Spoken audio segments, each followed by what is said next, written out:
In this lesson, we take a look at Vray Quick Settings.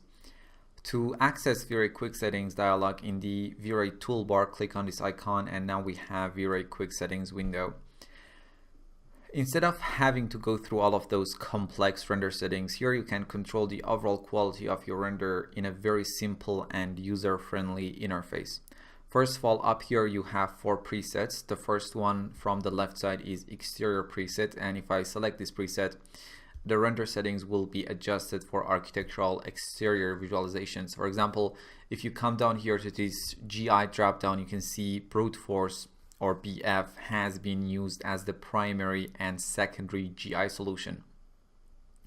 Next, we have the interior preset, and as I do so, and as we need to calculate a lot more GI bounces to get acceptable result in an interior scene, irradiance map and light cache has been used as the primary and secondary GI engines.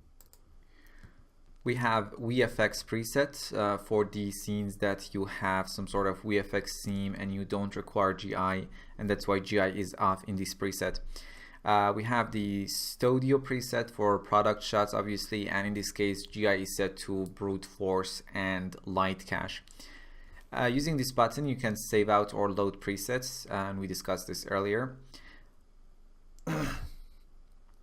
We have these 3 simple sliders to control GI quality, shading quality, and anti-aliasing or image sampling quality without having to go through the settings and manually control all of those parameters.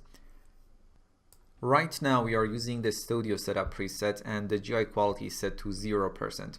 In this quality you can see brute force subdiv is set to 8 and light cache subdivision is set to 500. If I increase the quality, let's say to 50%, now brute force subdivs is set to 32 and light cache subdivs is set to 1500s, and this results in a cleaner render, obviously, but with increased render time. But we didn't have to go through and manually control all of those stuff, right? Which is good. Using this drop down, you can select different GI combinations for primary and secondary engines. And if I click on this settings button, Vray takes me to the render setup window and GI tab to adjust any other parameters that I want. We can control the shading quality by increasing and decreasing the shading rate value. And finally, we can control image sampling quality using this AA or anti-aliasing slider. For example, if I set the quality to 10%, 1 will be the minimum image sampling subdivisions and 2 will be the maximum subdivisions, and 0.05 will be the noise threshold. And obviously this is going to give us a very noisy render. And if I increase the quality to something like 90%, the minimum subdivision is 2, maximum is 22, and noise threshold is 0.002, and this result in a noise-free render, but with a very huge increase in render time. We can define bucket or progressive image sampling, or click on this settings button and go to the extended image sampling settings. And using this checkbox down here, you can enable or disable a very virtual frame buffer.